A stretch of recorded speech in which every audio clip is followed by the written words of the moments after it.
Okay. Peace and love, y'all. So I am not going live on Facebook right now. It's still in the air. If I will go live again on Facebook, um, I figured I would just send this video to most of the people who interact with me through social media. Sorry, y'all, I was eating something before I came on camera. Um, so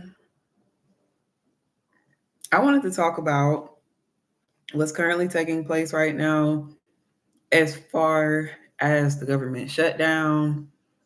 Um, as far as me being on the internet, I'm not on Facebook right now. I've deactivated my Facebook account.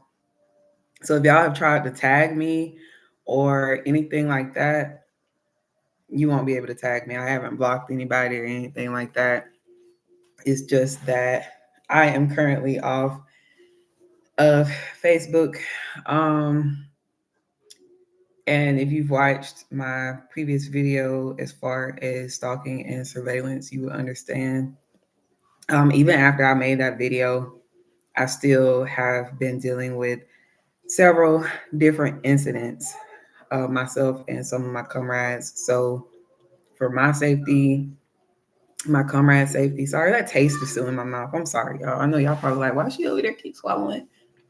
Um, but for myself, my comrades, and for our community and the people that we are associated with and interact with every day, we want to take precautions and take whatever safety measures we can. So we are going about working on our communication and just um, what information we share, what information we don't share, uh, and continuing to organize. Like we're not going to be in a place where we're afraid or in fear, because the truth is the war that's taking place against us is going to take place whether we're active or not, right? This is an active war that has been ongoing for Indigenous and Black people, African people, for hundreds of years. And so, whether we choose to be bold about how we go about things or not, um, we still are going to be fighting the fight. So, me sharing that we have been under surveillance and have several comrades that are under surveillance and, working towards taking safety measures is not for anybody to be discouraged as far as the movement goes or, to back away from the movement. Um, because we're going to fight regardless, right? That's what we came here for. So we're not worried about people who are watching. If they watch us, let them watch us. We doing what we know is right, and we know that we are fighting for a good cause in our communities, and that's what really matters. Um, yes, there will be smear campaigns. Yes, there will be things that try to discredit people in the communities, whether it's organizations or individuals, whatever it may be. But we just have to make sure that, we are conscious of those things and try to make an effort to all move forward. We may not always all agree, but that is okay because we know that if we're in the cause for the right reasons, then we know that we can get past any obstacles or problems and create uh, a logical solution for the issues.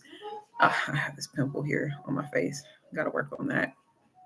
So, anyways, we're talking about food stamps today, and the fact that thousands, millions, however many Americans will be losing their government benefits because of the government shutdown. For many of you who have followed me throughout the year, I've been telling y'all it's about to get bad. It's about to get bad. It's about to get bad. It's about to get worse. Okay. Don't expect for food stamps to come back right now. Don't expect for them to come back. In this time, we must prepare for the worst. If you've been following me for a few years, then you know that I've always kind of been insightful and intuitive, and been one of those people that can be like, hey, this is getting ready to come. This is about to happen in the community. Get the community organized, and we are okay. And I think a lot of us have people like that in our communities, whether we listen to them or not. The universe has always, and our ancestors have always created our guides and our leaders and our warriors in our communities to step into those divine places and be the the guides for the community, or the leaders, of the communities or whatever. Um, so with food stamps coming to an end, there are a lot of people who I see have different concerns. Um, I've seen some negative remarks as far as even, and I think it's very weird, um, where men are kind of laughing at women who will not be able to get food stamps. Um, I think it's from a lack of education when it comes to um, social,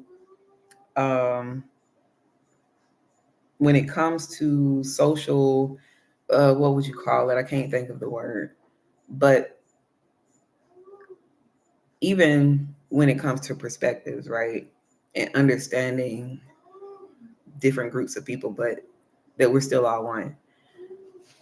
Um, Now I do understand that welfare was used as a tool, and when it got to our communities, there was tools used to push men out of the homes, right?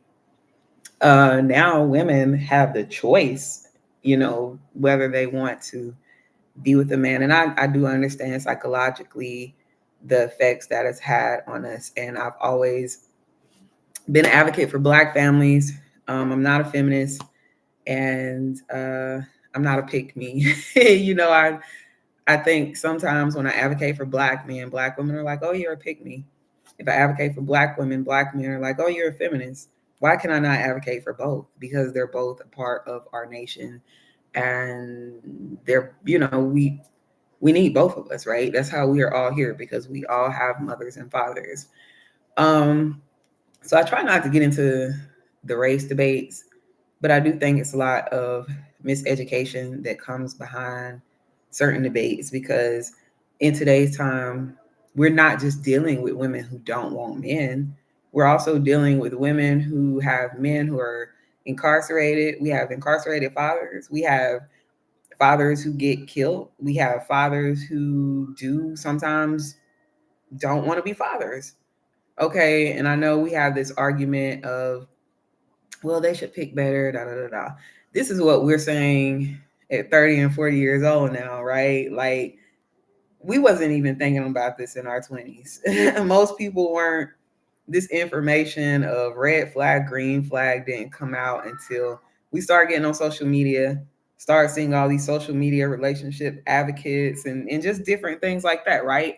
So social media kind of brought a lot of people to a new awareness of just opportunities in the world, and learning things differently. And I think it has a lot of benefits because of that. But I also think that sometimes our perspectives can be a little limited, because we're not actually living in the other person's shoes to really know what exactly is going on. There's a lot of people who have been misplaced, people who have experienced domestic violence, just different things where they sometimes need that extra support. You never know what actually causes people to go through certain times of hardship. Um, I know even for myself, I went through, and I looked perfectly healthy, but went through a time where I had an accident and it disabled me, right? I was in therapy for like 8 months, but just that, even being a perfectly healthy woman and going from that to, I couldn't move this side of my body. I couldn't pick heavy things up, still can't do certain things. I'm working through it, but that should be a lesson to all of us that sometimes you might not even be able to physically see. Some people have mental illnesses. Some people have um, physical disabilities or things that may not even allow them to work. So we can't just put or assume that everybody who is on food stamps is a feminist, right? Because uh, it's an equal opportunity. Black people are on food stamps, white people are on food stamps. There are some men on food stamps. There are college students who are on food stamps as well. Food stamps are not just for women who have baby daddies. That's a terrible way to look about things. And I know some men who've applied for benefits as single fathers or whatever the case may be. So I don't think that this should turn into a bashing thing towards women, but I think it's a miseducation of it. It literally shows a lack of education when it comes to our social challenges in our communities. Um, and it shows a disconnect to me because to just assume that one group of people only are the only ones who are being impacted by food stamp laws, it's like, did you not know that men apply for food stamps and get them too? That college students who don't have children also can apply for food stamps and assistance? Like, people who don't have children can still apply, they just may not get enough, right? So it's not just people who don't want men. And I think even that perspective, just thinking that it just is very small minded. It's a debate that I feel like any of our sisters and brothers that are in our communities should automatically cease to end those debates because they're pointless. They're not getting us anywhere, and it's not proving anything. More than likely, the women who don't need men will more than likely regroup with other women who don't need men. And I'm just being honest, right?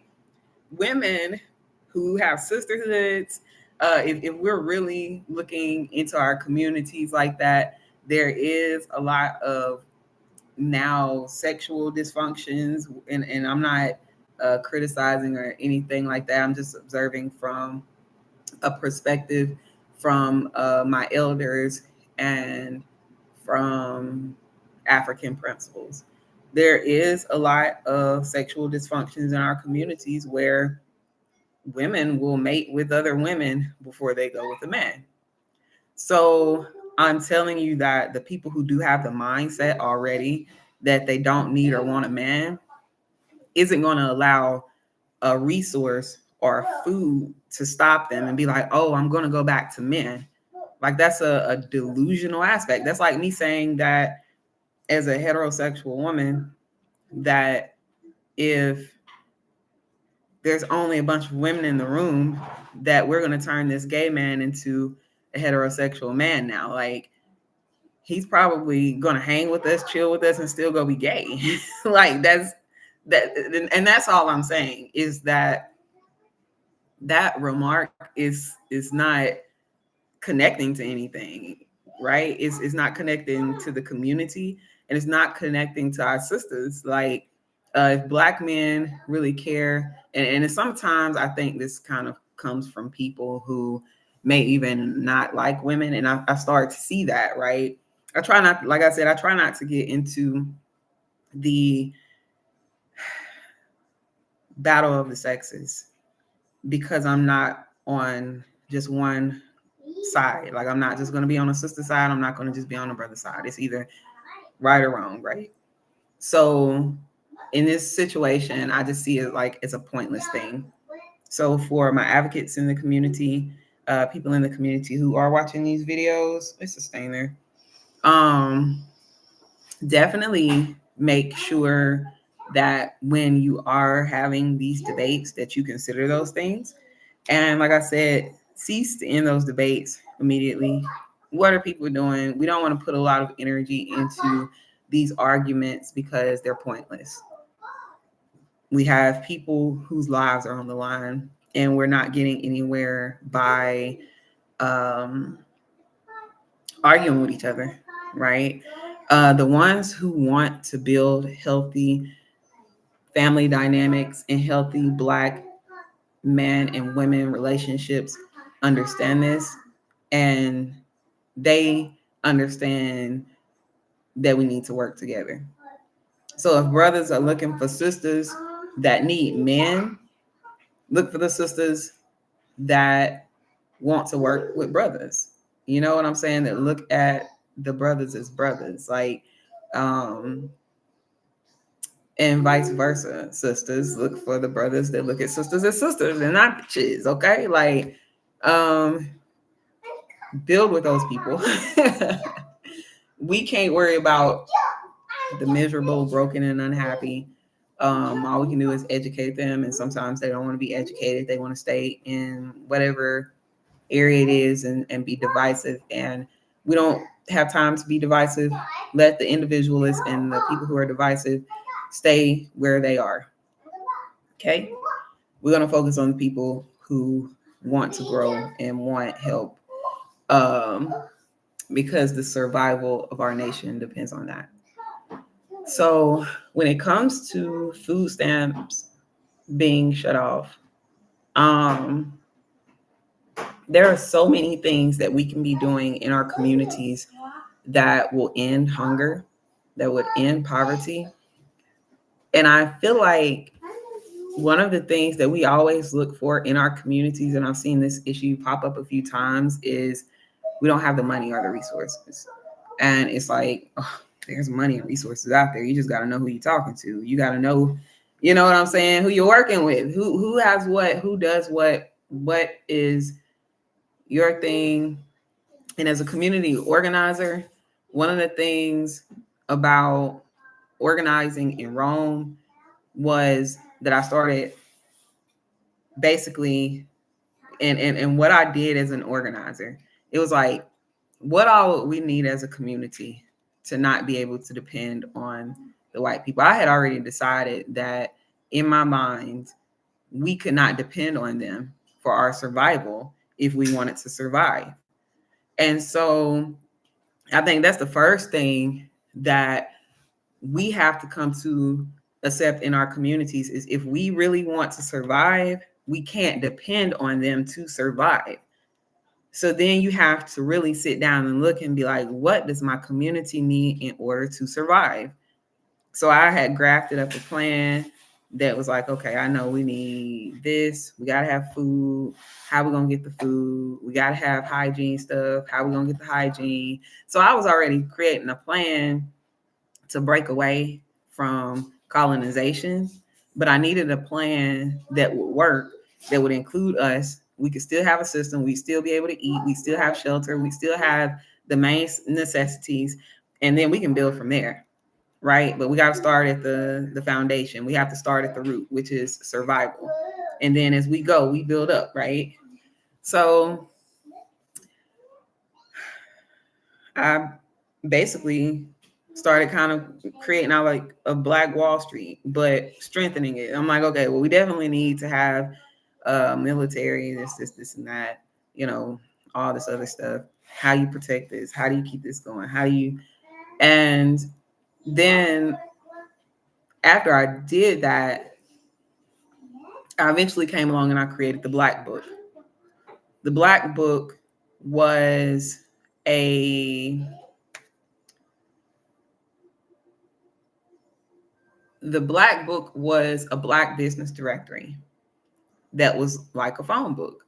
I'm like, the best way to get it to the community is to go and do what they're doing right now, right? Because a lot of times we get on social media and we promote stuff, and that's great, but social media ain't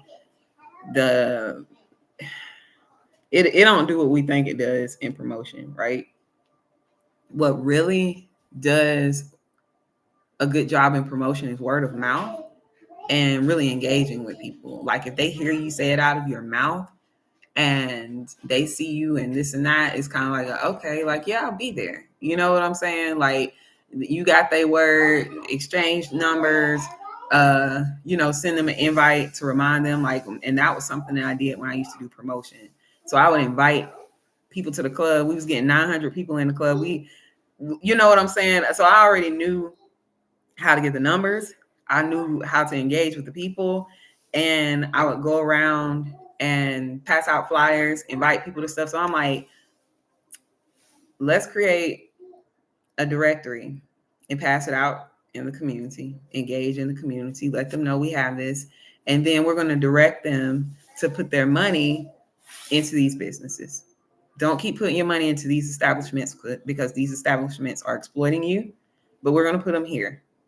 And while we're doing it, we're going to partner with these establishments, and in return, we're going to provide things to the community.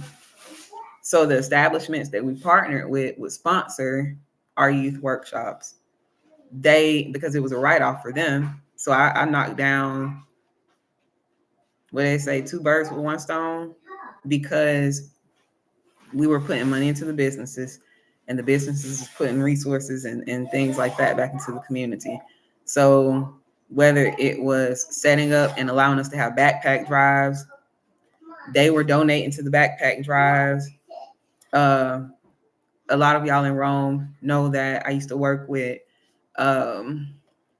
Frank Hugo, and he had his shoe store. We go set up at the shoe store and offer free food, cook free food for the community. You come through. He would sponsor a lot of our events in the community. And we had other Black businesses that would come in and do that. And it's a write-off for them. So they won, the community won, because the community was able to get resources, right?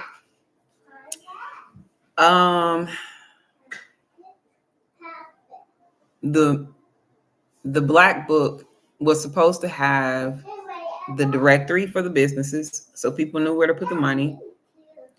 And then it was supposed to have ads in it so that the Black businesses could place an ad in it. We doing, multiple work because we're promoting those businesses when we go in door to door. It's helping them to make money. Of course, who wouldn't want that? You know what I'm saying? Like, most businesses, especially in the Black community, a lot of times within the 2 first years, they struggle because of the lack of having a good marketing strategy. So that was another problem that we created a solution for, because it was like, hey, we're going to get the people to you. We're going to go out here and get the hundreds of people. You know what I'm saying? All we need you to do is allow us to use your business as a place to have workshops, or your business can sponsor us, and then we bring people to you. So it was an exchange. I created a service for the businesses, and we created programs for the community, right?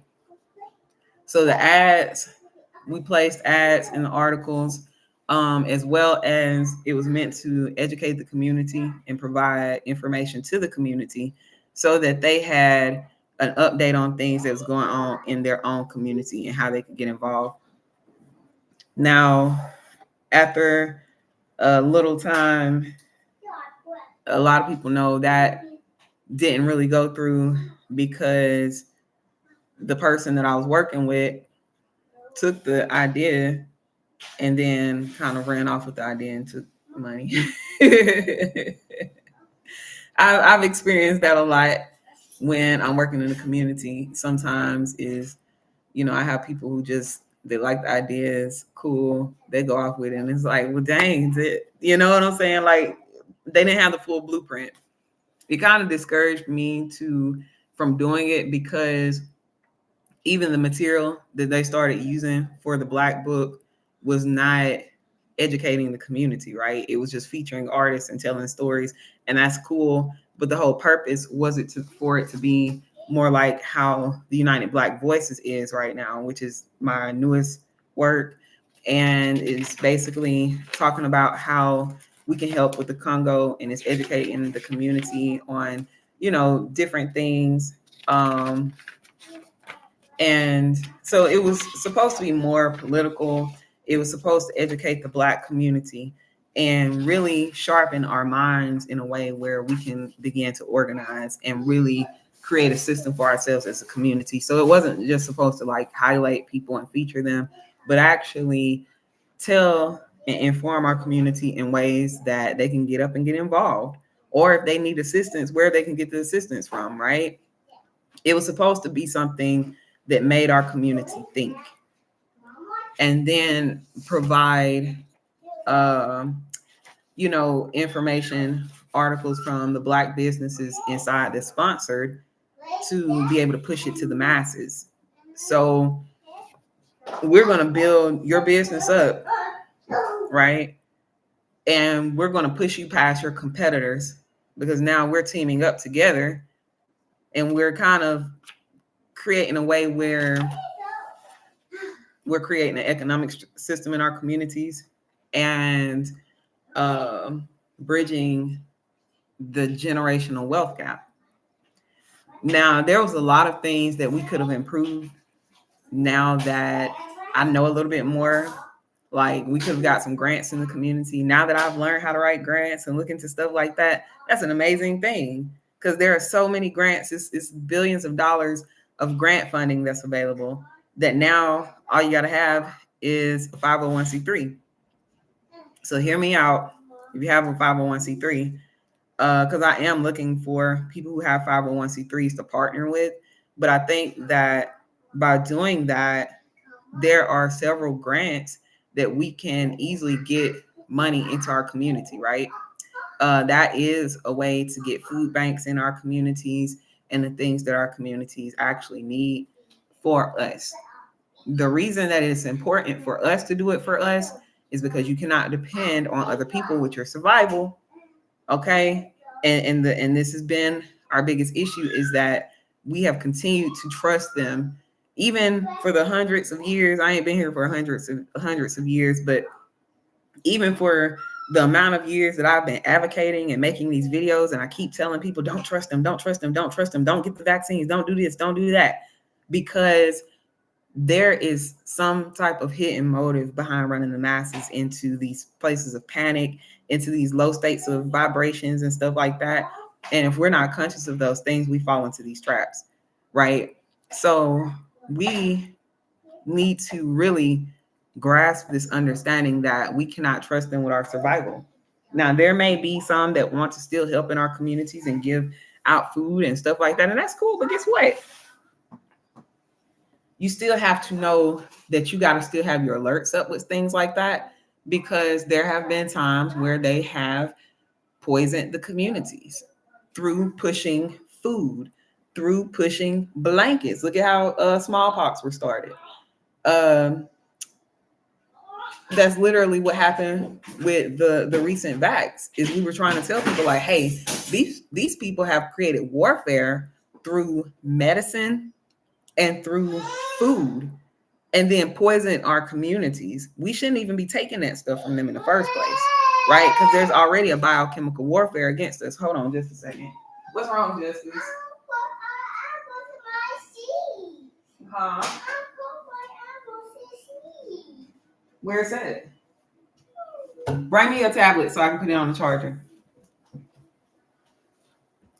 So we have to be careful with that, because even now when we talking about the holidays, let me tell y'all something. We really think we be getting somewhere. Like we have a bunch of churches and stuff that, and this is not to criticize, because I know people be hungry, let them eat, right? But it's still kind of in a way doing us a disservice when we don't understand the warfare completely, right? When we only understand like the part where, oh, well, we don't have enough food, right? And we get to where we're so desperate for food that we're taking their poison, right? We don't have somebody sick, and our first option is run them to the hospital instead of running them to the herbalist, because we've been conditioned and we're panicking, and we're taught to trust them more than we're taught to trust our own. So we got a lot of conditioning to do, even reprogramming to do within our own communities, because we trust them way too much. Even when it comes to the foods during the holidays, you got to look at our community has the highest rate diabetes, obesity, heart, high blood pressure, all of these things, and it doesn't get any better. Like over time, when you start looking at the elders and they start aging, who wants to live like that? I do not want to see myself going, and I don't want my children to see me going in and out of the hospital. And this 70-year-old women out here that's looking fine, and you feel what I'm saying? Like, who wants to live like that? And so, a lot of us in our community don't think like that. We think like, well, I feel great right now, but over time, the inflammation and sickness and disease in our body, it starts to add up. And then now we sitting here with medical bills and people coming to us, you need life insurance and this and that, which you should have anyways. But a lot of the issues that we have in our communities would not exist if we were on indigenous diets or if we were on African diets. We're not even eating our own diets, right? And it's a reason that they promote certain foods to our communities. Like Popeye's chicken, it's got a black woman on there. It ain't no black woman that own it, but they pushing it to the black community because they know that's who's going to consume it the most and buy it, right? And so these things keep us sick in our communities. And then when holidays come, like right now, and I'm saying this because it's going to be a part of our survival. You either catch it or you don't. But it's getting ready to get bad. Right now is not the time for us to be weakening our immune systems. Right now is not the time for us to be weak in our immune systems. Right now, people need to be boosting their immune system up. They need to be getting whatever herbs they need to get. They need to get stocked up. And this is real seriousness, because this what's getting ready to take place ain't about to be just about us not having food. But this is also about to be where our communities can easily hit another COVID. You feel what I'm saying? Or another disease. It's coming, y'all. I'm telling you, it's coming. I try to say these things in a way where I don't sound like a crazy conspiracy theorist, but y'all see what they just talked about in the news about the monkeys getting released with herpes and corona and stuff like that. And I don't know how true it is, but if those things are actually happening, or even if it's being pushed in the media, a lot of times it's an agenda that's going on. Like it's always been like that. Right? It's like some weird outbreak. Like, and they've been preparing people for this for a long time. If you ever watch Resident Evil or play those games, like those things is showing you something, but you don't realize it because we just think it's a game, right? It's just a simulation. But in reality, this is not too far-fetched.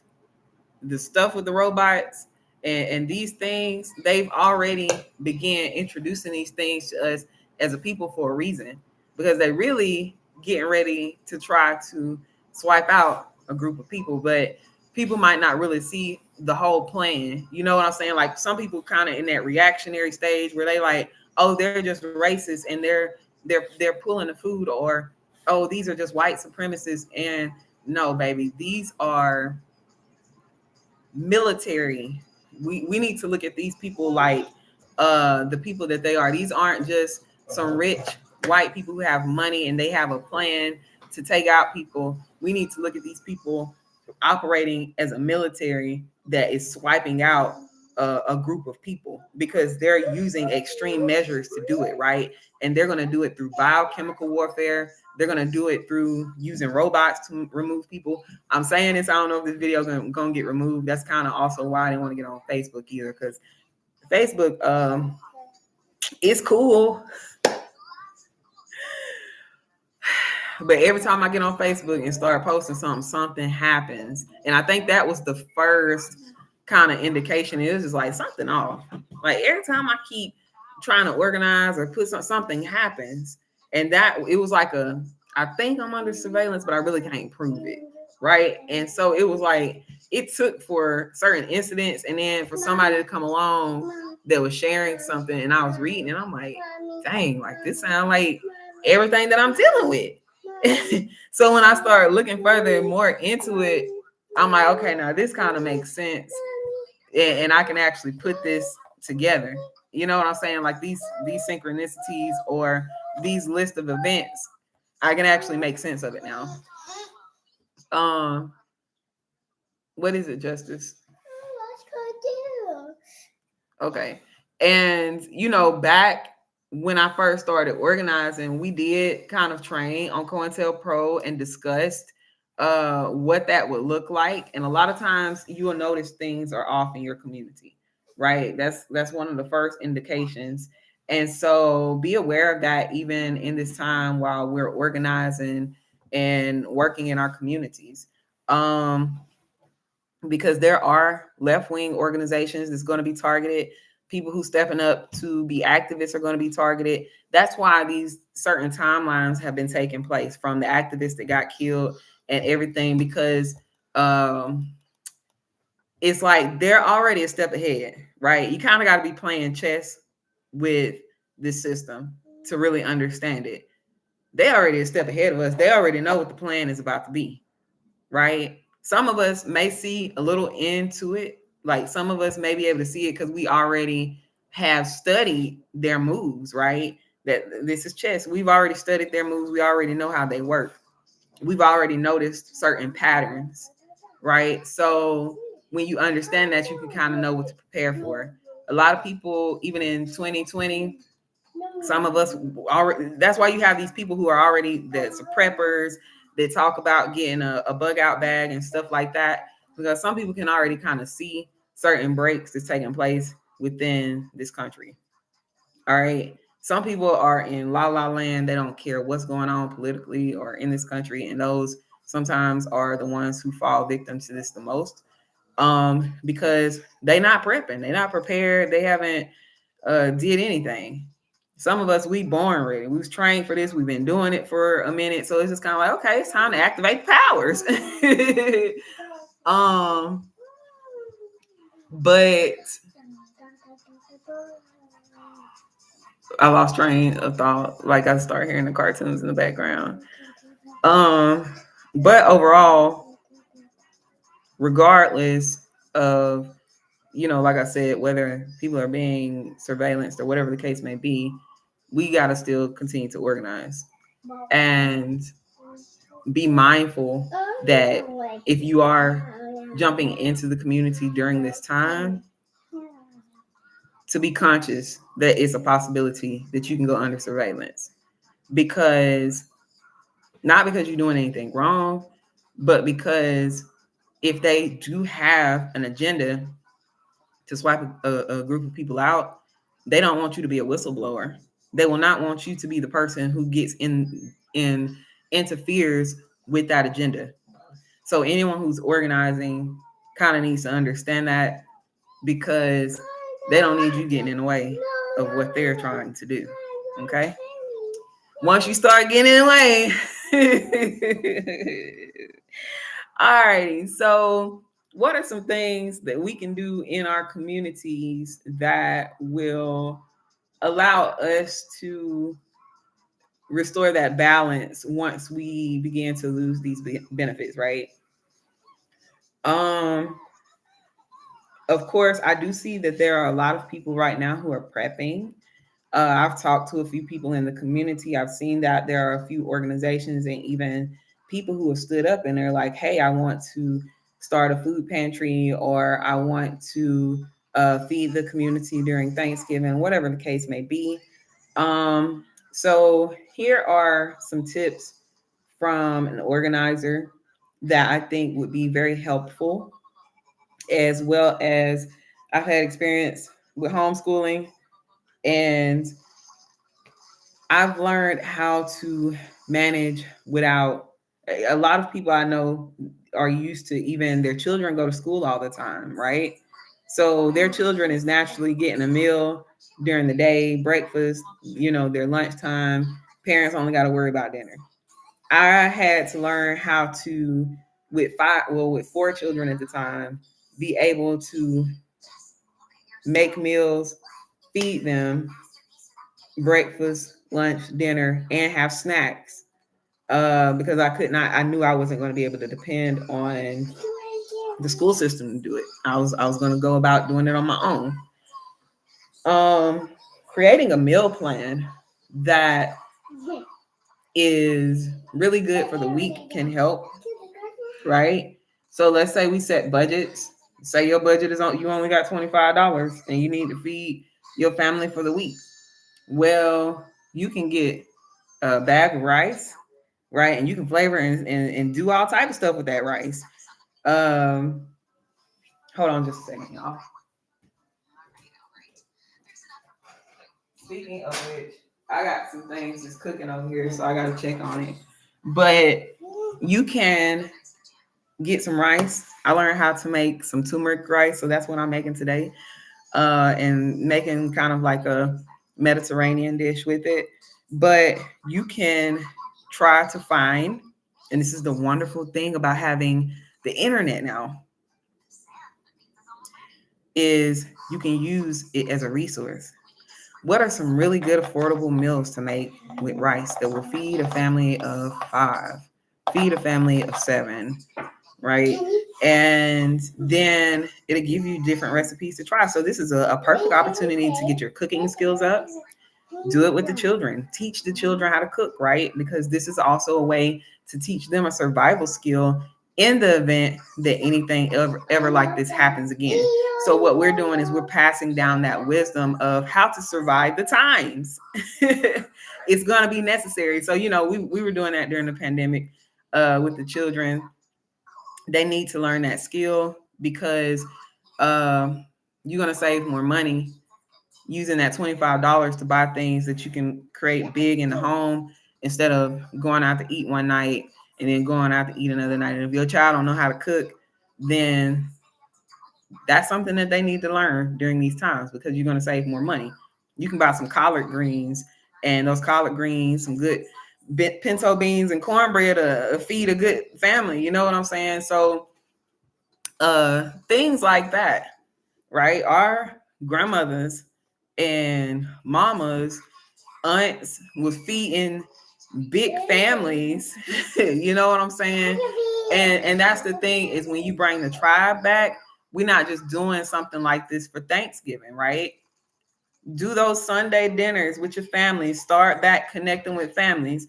Potlucks with your family. You don't have a family, you got a tribe during a group potluck. And I know that's not like the best thing because we don't know how everybody cook and stuff like that. So you gotta know your people. Don't just invite everybody to the potluck. I don't need nobody.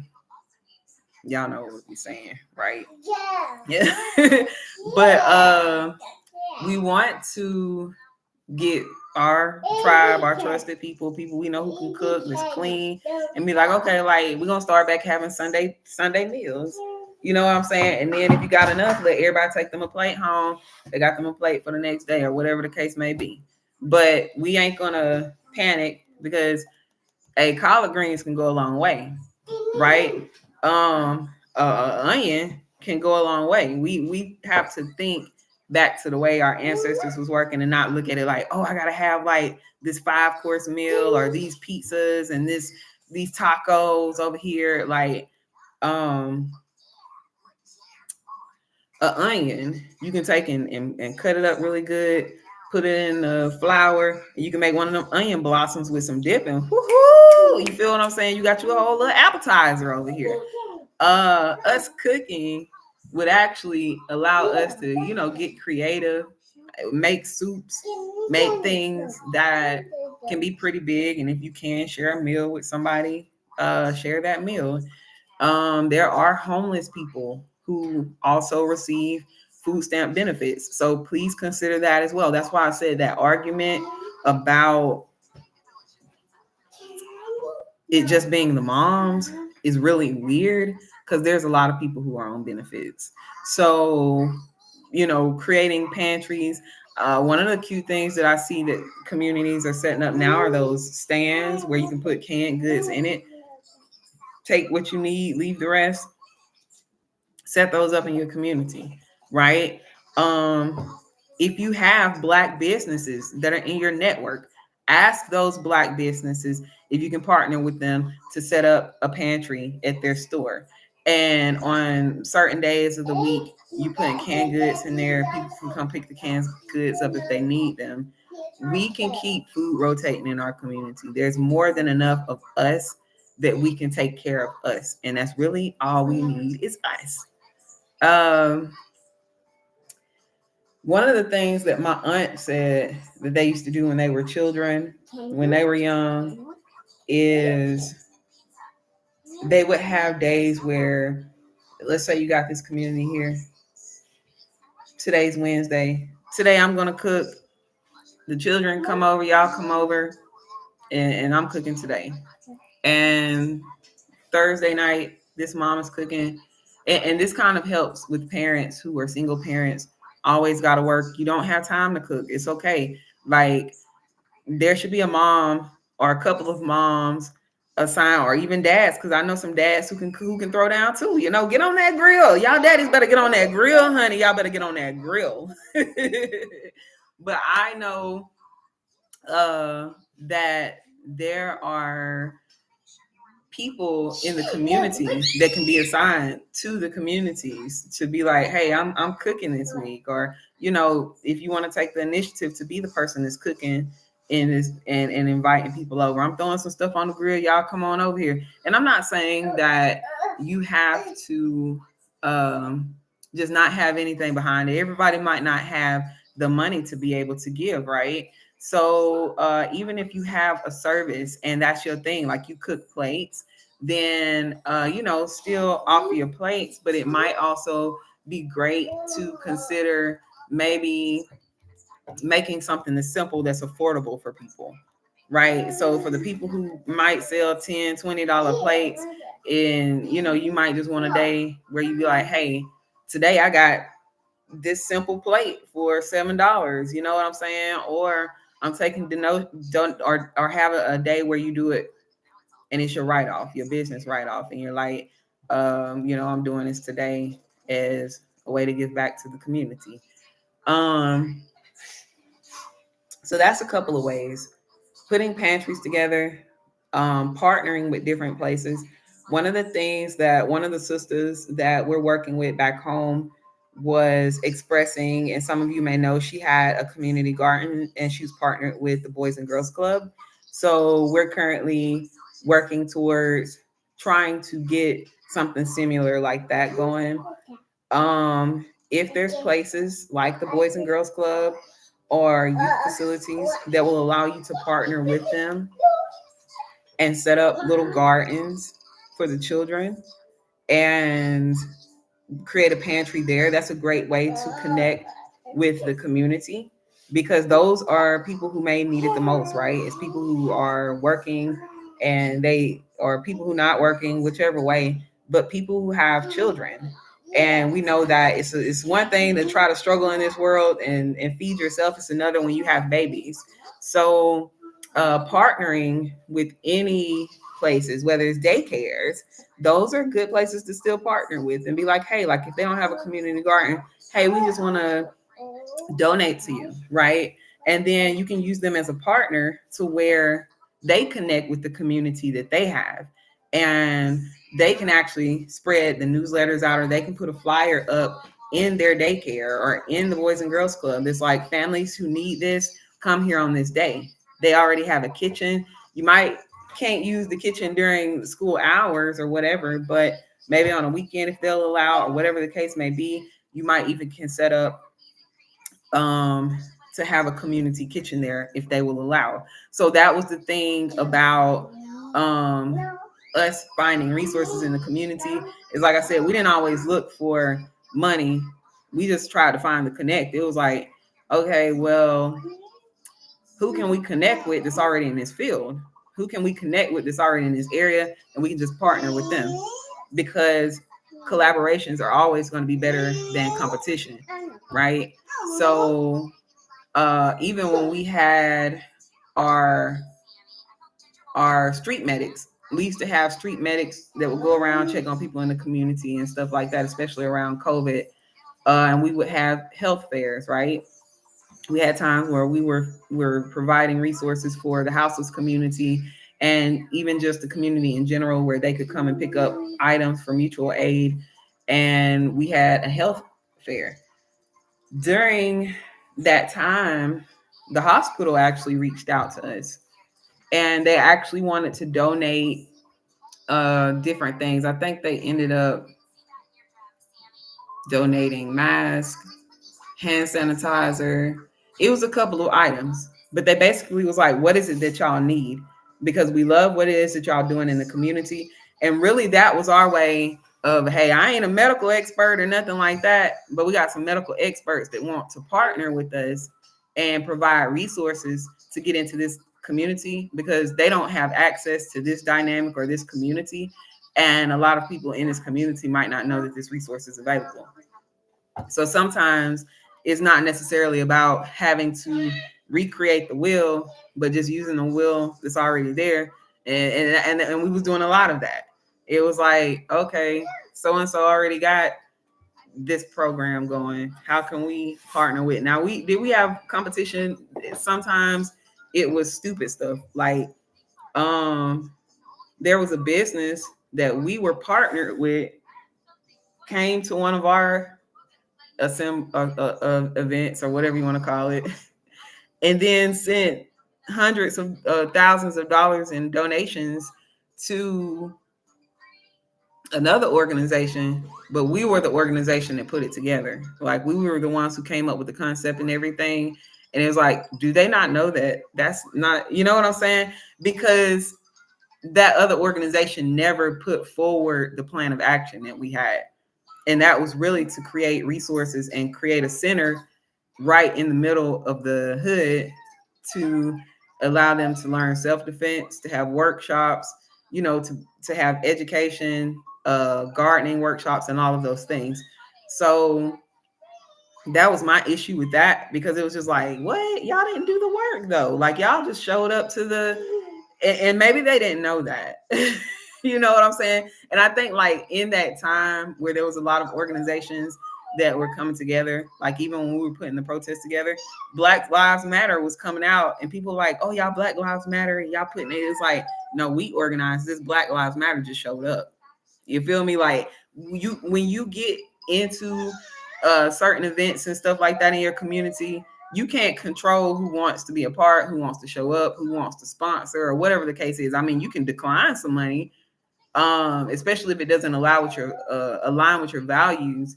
But we got criticism because of Black Lives Matter showing up, as well as Antifa, right? Like, it was nothing that we could actually do about that. Like, they wanted to support, and they did. And it was just like, I ain't gonna stop you because of your political views or anything, because you know what I'm saying? You're a human and you want to stand for a cause. There's going to be, and I think even Trump mentioned this a couple of months ago, that those groups are considered terrorist groups. But if you're actually active in the community and you work with the community, you know better. That is going to be for people who are brainwashed by Trump's propaganda.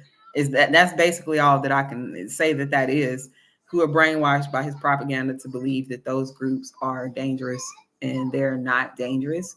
I would advise, though, because of some of the differences from these groups and some of the infiltration that's happened with Black Lives Matter and just different things, that I just would not actually join into those organizations.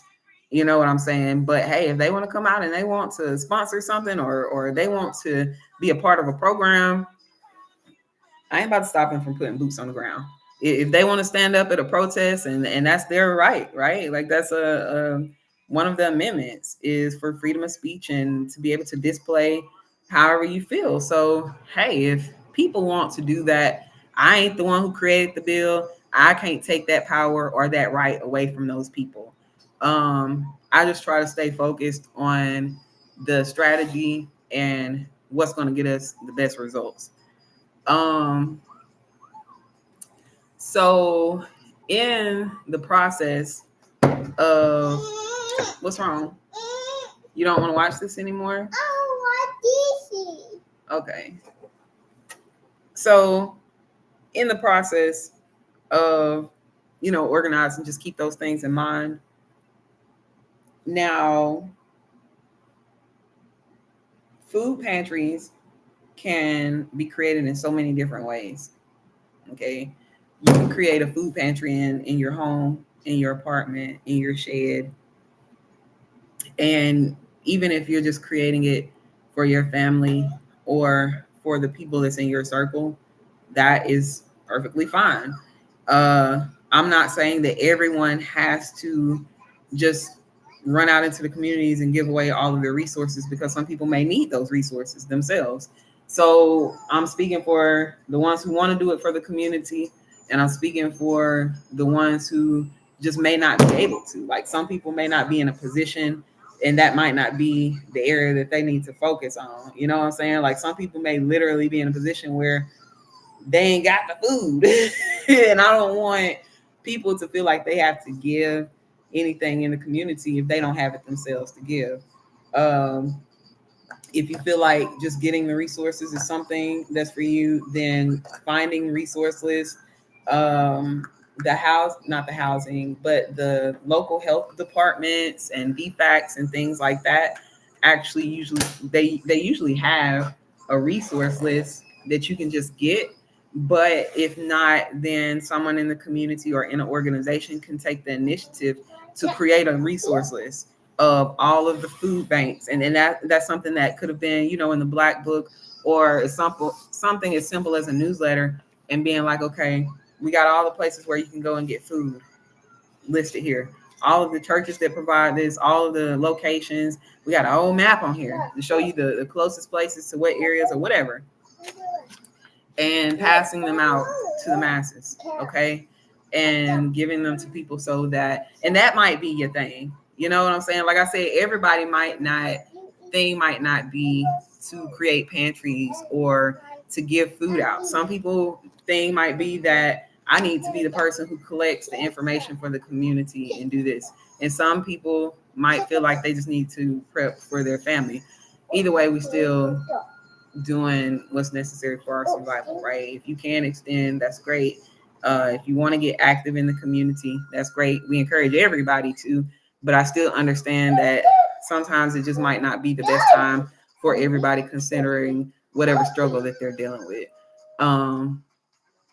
We'll be here regardless if you need us. You know what I'm saying? That's what we're here for. That's what we're here for. So cooking for each other. Like I said, getting back to those Sunday dinners with the family. Somebody start it up. If you don't have family, doing it with your girlfriends, doing it with your friends, doing it with your comrades, right?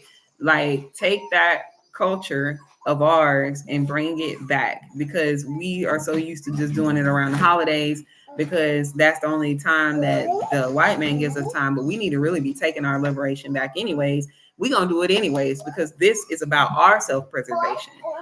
This is about keeping our culture going. This is what's building our strong families and our strong tribes, right? Those things matter, because now our families are dysfunctional and they're all over the place. And that's because we don't do that. That's what our matriarch used to do. That's what our grandmothers used to do. Our aunts, our moms, is they used to have the family over and have those Sunday meals.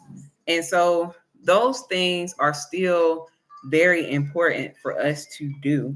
And if you can find a few people who want to do it with you, or even a couple of people, if it's just two of you, or if it's just coworkers, have these discussions with your peers. Have this discussion with the people who are in your circle, and be like, hey, y'all want to start having Sunday meals?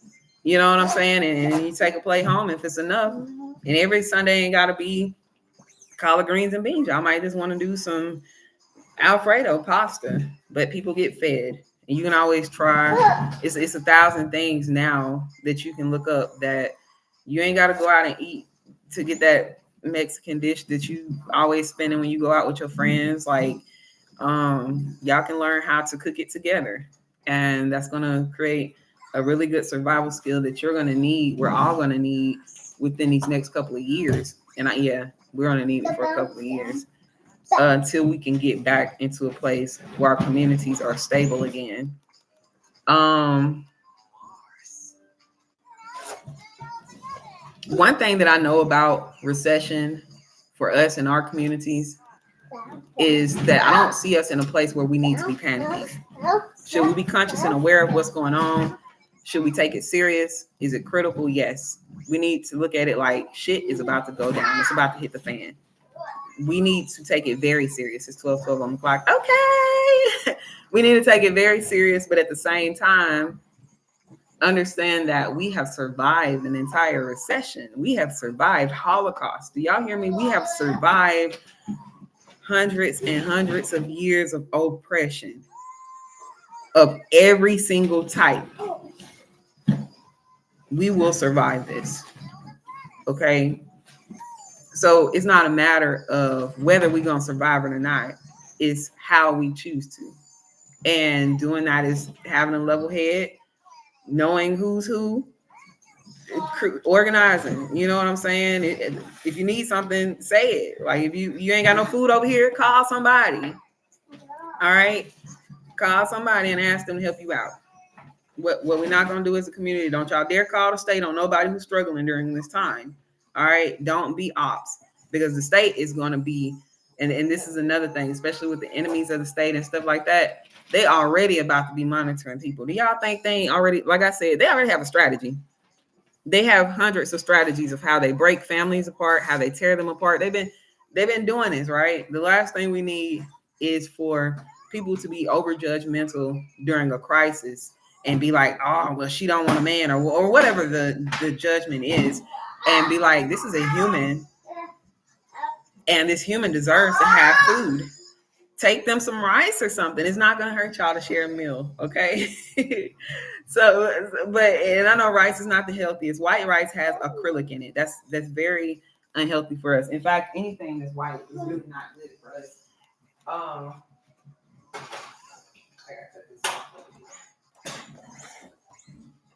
But anything that's white is really not healthy for us, whether it's sugar, you know, rice, whatever the case, it has is not good. Sugar creates dementia.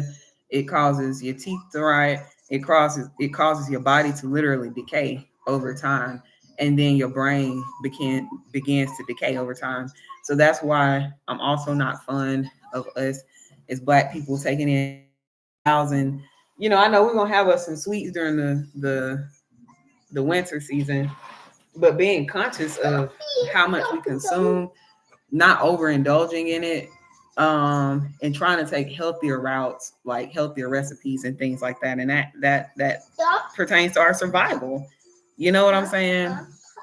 Especially in these times where there's racial tension taking place, it's going to get worse within the next year, right? And well, I'll say the next 2 years are going to be really vital for us. It's going to get worse over time, but it will get better. The next 2 years, I think as a community, we really need to take our survival seriously. And that also is with our health, because with all of the tension that's taking place, we need to accept that we may have to physically fight. Okay. There has been people who've had their homes raided. There's been people who have been assaulted and arrested by police at protests. And with everything that's taking place right now, there's going to be more protests. There's going to be more racial tension, and people need to be ready. Whether you stay in the house or not, it's not going to keep you safe from what's getting ready to happen.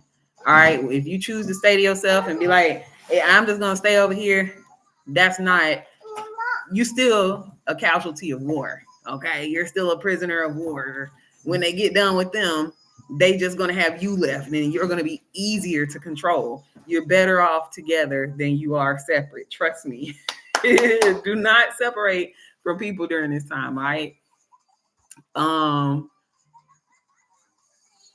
You just got to find your people. Just find the right people. But don't think like that. Don't think that just because you don't get active or whatever the case, because I'm gonna go ahead and let you know, people who don't have a community, people who don't have survival skills and stuff like that, you fall lower and lower on the what is it? What do they call it? The survival of the fittest. Like being able to find resources and find a community or create a community or organize is a survival skill, right? Being able to communicate is a survival skill, because if you get into a place where you just like, I'm just gonna stay over here and mind my business, and minding your business don't pay off, it don't pay off. And then, like I said, it's just you and the robots or whatever the case come in, and they have robots, like, we should already know that they have robots ready to do damage to us. If you look at the incident that happened back in Dallas with Micah X, they had robots come to kill this man, okay, because they couldn't do it. So trust me when I say that's not the only robot that's ready to kill. that was we needed to pull this out because we ain't gonna be able to do this. We ain't gonna be able to do it. And so I'm letting you know that in times when this chaos begins to break out, yes, there's going to be people who are possibly going to be stealing food and all that. But what we're trying to do is restore that balance back into the community where people don't have to steal, right? So creating other solutions where we don't have to do things like that. And then we get that you're hungry, but now you're behind bars, and now you just became, you're a casualty of war, and now you're a prisoner of war because of being a casualty of war. And that's what the system is trying to do. Like, they push people into poverty, and then they exploit the people who are in poverty because those people don't have the resources, the proper education. They don't have the proper tools of survival to be able to thrive and get out of that survival state. So what we're trying to do is work on getting as many resources as we can into the communities. Like I said, I'm a grant writer. I can help when I can help, but I also got to keep things going and stable over here for myself, because I am a single mother with a toddler. And our survival still depends on me keeping things stable here. And then whatever I can expand and things like that, I will do that and do as much as I can, especially during these times, because I understand how crucial it is. But food banks, find them in your community. If you don't have them in your community, because they are also concerned that they're going to run out of food. And this was what I was actually going to say. We never know when those food banks are actually being ran by Trump supporters. Christians can be Trump supporters too, right? So even though they may be equal opportunity in this moment, so was Target, so was Walmart, so was the places that pulled away the DEI, which that affected mostly and predominantly the white community, but it still did affect the Black community, right? Like I said, we should always have something for ourselves anyways. I don't think that we need that system. I don't think going into the system and getting jobs is our best option for us. I think that we have to be able to just create our own, and we're smart enough to do that. Because during the recession, Black businesses went at an all-time high. During COVID, Black entrepreneurs skyrocketed. So we not stupid.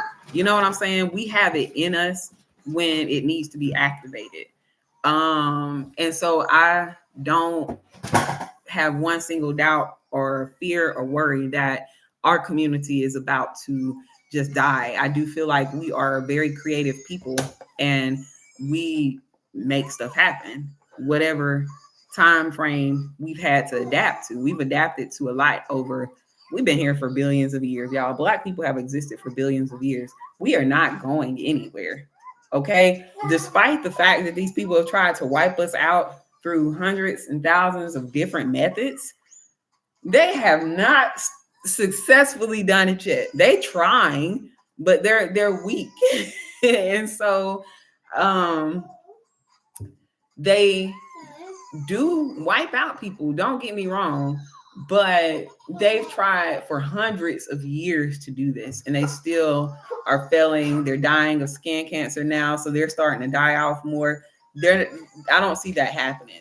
Now they're going to try, and they're going to give it all their might. Yes, there are going to be people who die, but them trying to swipe out an entire race, they can get over that shit, and they're not going to, because and they're doing what they should be doing, which is trying to survive. And the only way that a parasite can survive is if it's attached to a host, right? A parasite is going to do everything it can do to stay attached to that host and live and try to take over that host body. But the more that we are able to come into realization that the Europeans, the colonizers, the system is just parasitic, it depends on us to even exist, we'll start to flock over to our own communities and be like, what is it that we need to do to get away from this? What is it that we need to do to create our own? Because this is draining mentally. That's why we have so much of a health crisis in our community. People don't want to work in this generation, and people are calling them lazy. It ain't because they lazy. It's because who wants to work for a cracker? Like, who wants to work for a racist in this time? Just because other people got along with racists and they did it doesn't mean that this generation is going to go for that. Especially after this generation has access to all this information and they can actually see the hundreds of years of oppression. They don't want to deal with that anymore. Justice, you keep knocking the tablet down. You need to be careful. They don't want to deal with that anymore. So it is something that is just in us that I believe is being activated. And I think that people who feel strongly about they don't want to deal with this system anymore, those are the people who need to be redirected towards the movements and like, hey, come over here and let's see where we can get you in towards building what we need to build for our communities to thrive.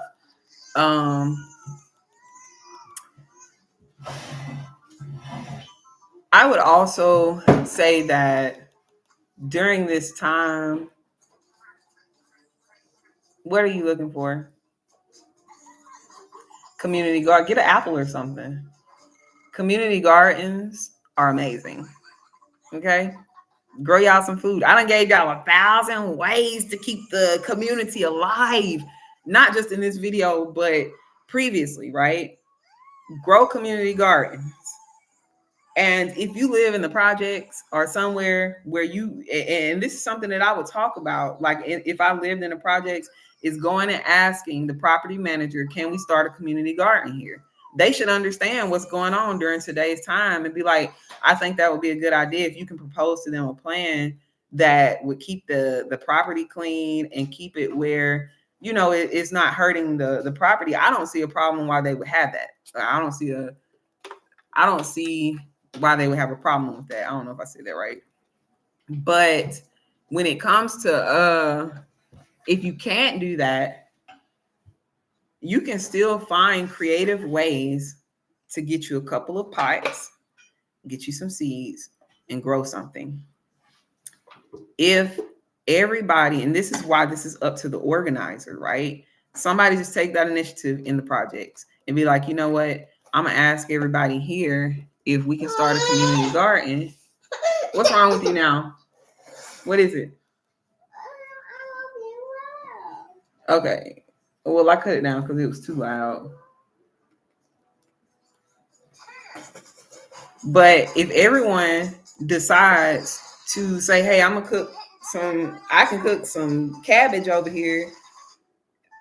So-and-so gonna cook some kale. At least we know we're gonna have some salads because so-and-so over there got some tomatoes. And then the three of us decide that that's what we're gonna bring together. That's bringing together a resource to create a meal. You got the potatoes, I got the carrots. We're gonna make some stew tonight. So even if you can't create a community garden, then being able to grow something in your space and then find your peers or the people in the community. And you don't have to get everybody together because guess what? If you get 2 or 3 good people who want to get in on that, other people will start joining in because word of mouth is what is the best thing, right? So that third person might know somebody else that's over there and be like, hey, so-and-so wanted to come over here, or so-and-so coming over here with the third person. And they're like, oh, I got some stuff over here, you know, I can contribute to this. And then they start seeing that.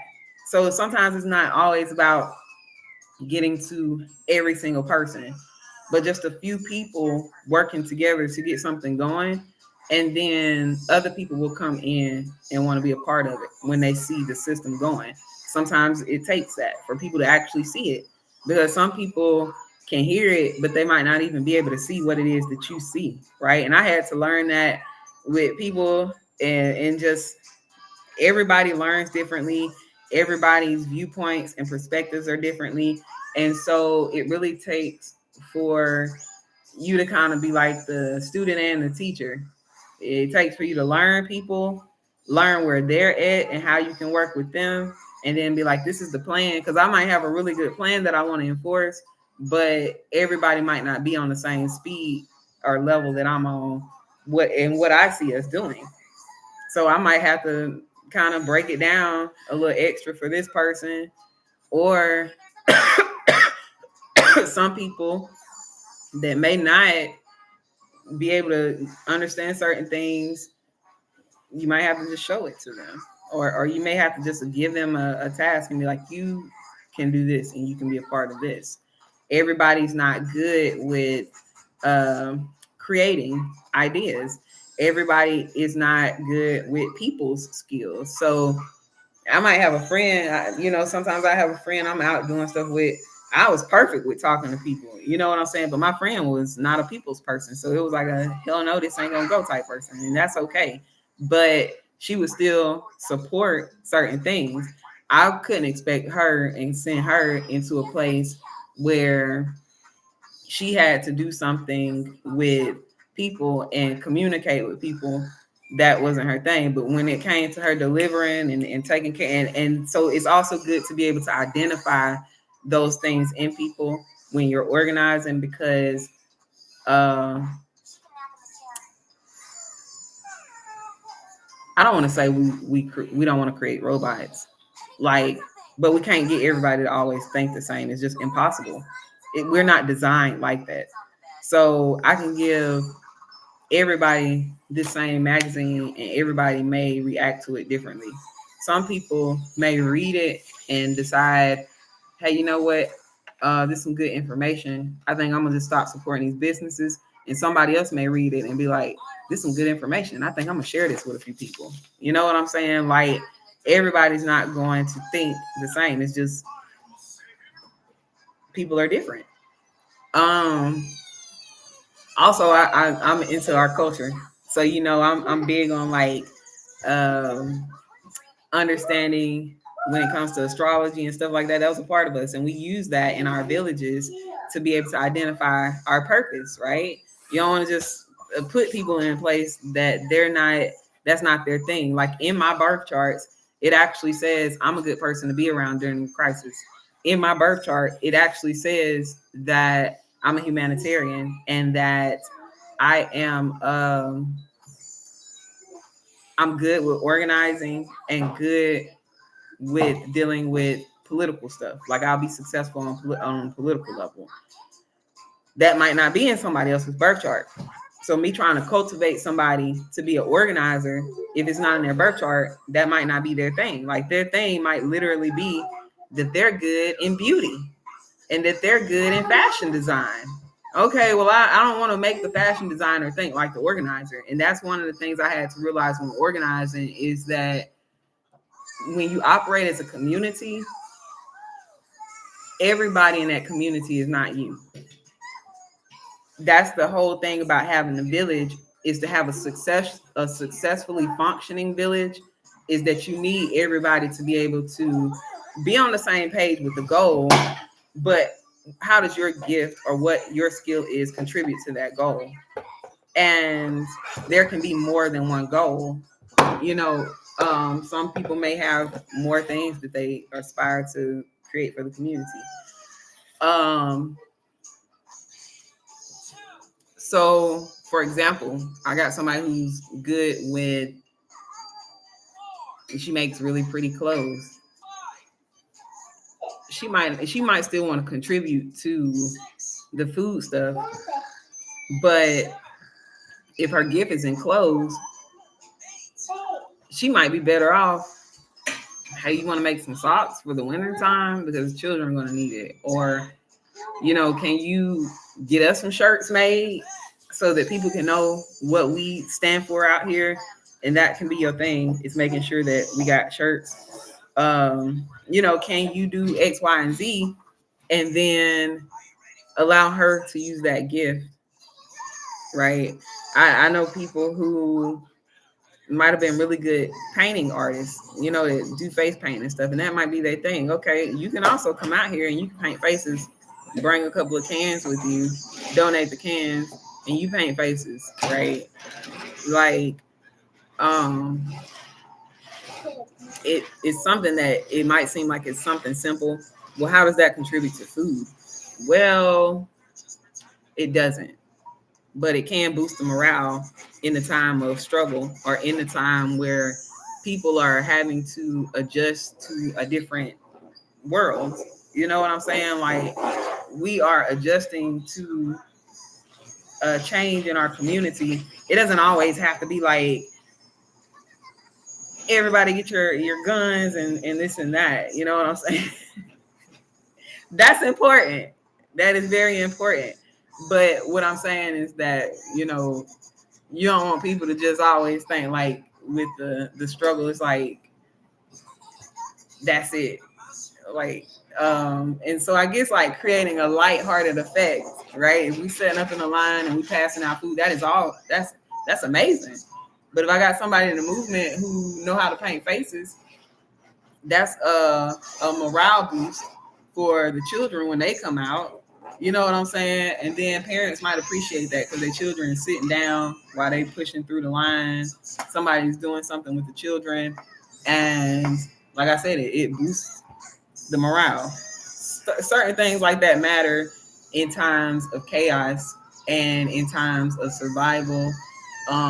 It's just simple things. We don't want our community to just sit and be depressed, and we want to laugh a little bit. It's gonna be all right. We got y'all. We got this food coming through here. You feel what I'm saying? Like, we good. We eating over here. And one thing that I love about our community is how we know how to laugh even when we are hurting, right?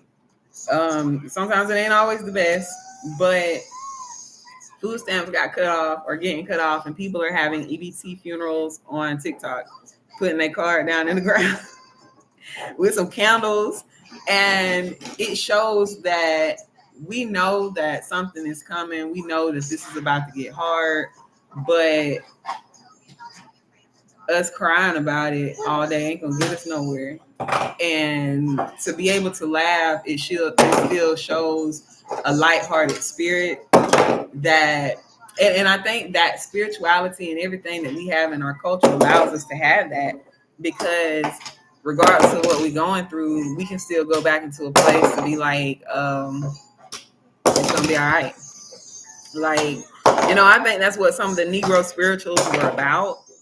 But then they started kind of, I don't know, turning into whatever. But some Negro spirituals were meant to help with morale, to help with keeping the spirit strong. So I do understand certain things. You know what I'm saying? Especially justice, please. I'm on the live.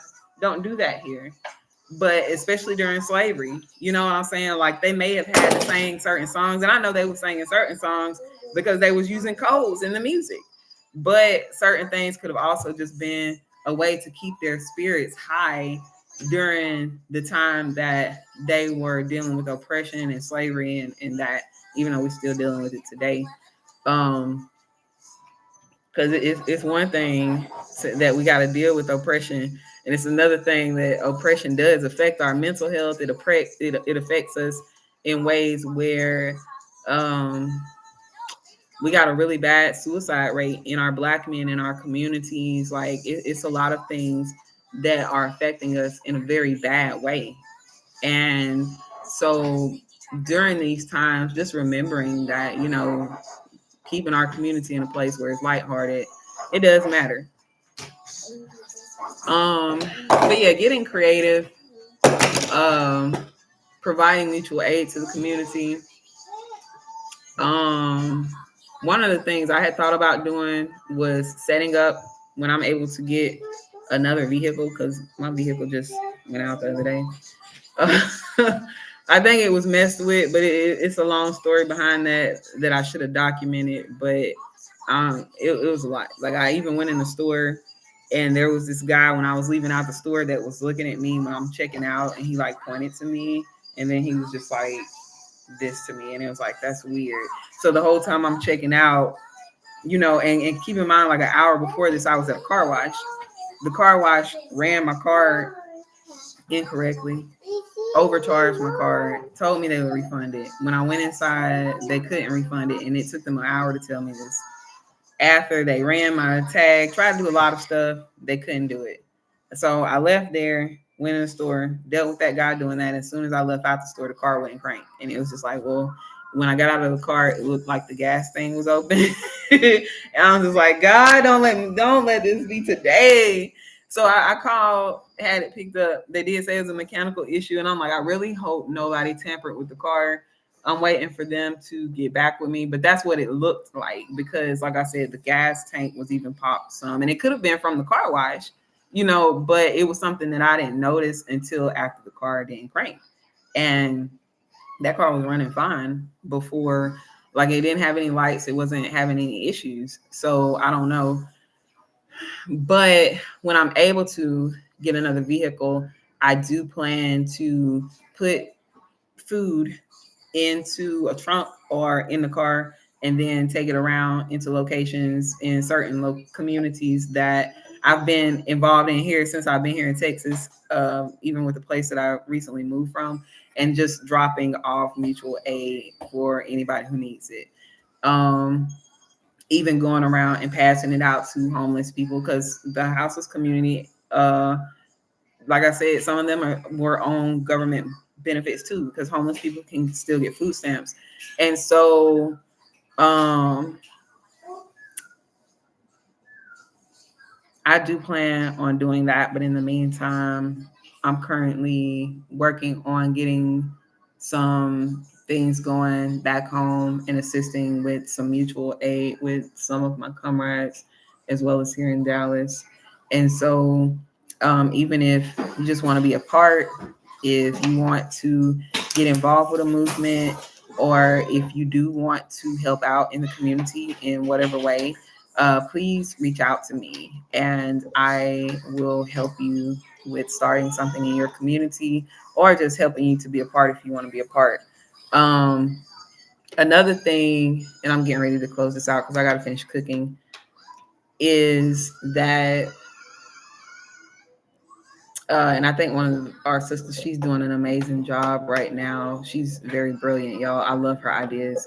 But you can partner with some of the restaurants, grocery stores, and the restaurants and grocery stores. And sometimes they will sponsor and donate community gardens. Sometimes they will even donate food in bulks to you, whether it's bread that they know they got to get rid of. It ain't old yet, but it might be in a couple of days, but people need that bread. They might eat it in those 3 days. They go ahead and get rid of it. I know Panera Bread used to be a good place for that, but you may have, better luck if you find out if they have a program like that, because some of those places do have programs where they provide resources for people who have 501c3s. If you don't have a 501c3, I've known individuals who've been able to call and say, hey, this is what's going on here. Can we just get some extra food? And sometimes they'll donate soups and stuff like that to individual families, in the evening times. So keep that in mind as well. If you're an individual, that there are lots of resources available. If you need some tips or pointers, you can reach out to me. And for organizers, you can partner and collab with some people who already have the resources and get those resources in the communities. Now, I like to collab with the Black people. You know what I'm saying? Like, because our business is our business. But I've had, why I created the solidarity movement is because we had people who wanted to come in and stand in solidarity as oppressed people, as a collective. And it was something that was separate from, it was still a branch of the Project Black movement, but I wanted to keep our affairs here where we didn't have any extra infiltrations or conflicts of interest that would be like, oh, you're just going to do this for Black people, da, da, da, da, da. Yes. If you understand what we're dealing with, yes, I'm just doing this for Black people over here. But as far as doing this for people of the struggle, as a collective, yes, I've also done stuff for the community because I'm not a fascist. I'm not a racist, but I am race first. And I think I have to explain that to people sometimes.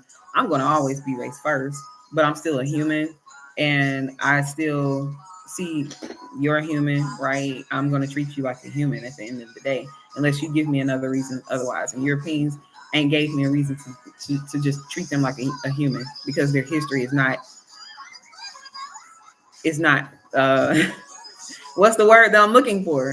It's not humane. So yeah, you're gonna get treated. Please don't. You stressing me out doing that. Don't do that, okay? I don't want you to swallow that. Um, but it's not humane.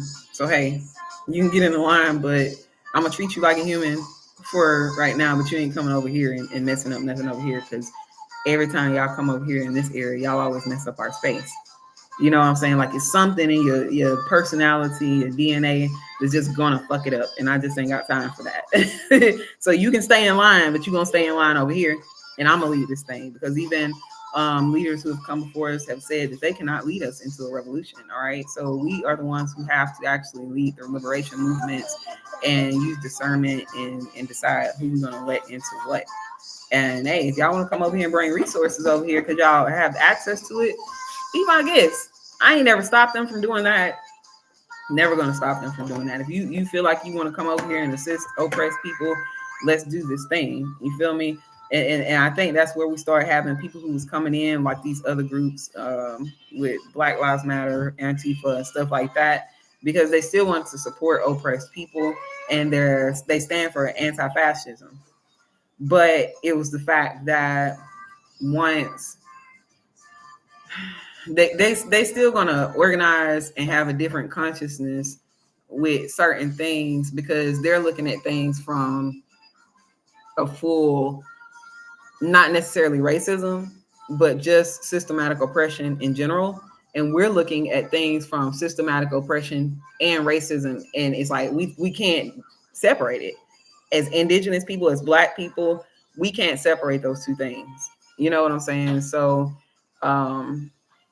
it's just a difference there. But